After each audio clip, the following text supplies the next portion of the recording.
If your vehicle is not equipped with this instrument panel, please see your owner's manual for more information.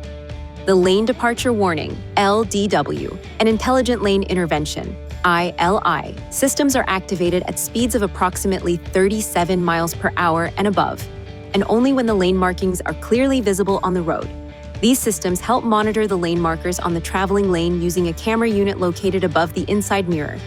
The LDW system is activated when the camera detects that the vehicle is approaching the left or the right side of the traveling lane.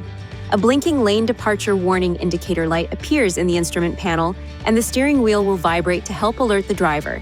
The ILI system is activated by the same conditions as the LDW system. When ILI is activated, the system will help assist the driver to return the vehicle back to the center of the traveling lane.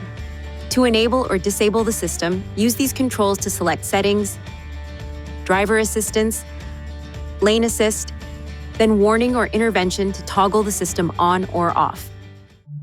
Please see your owner's manual for important safety information, system limitations, and additional operating and feature information.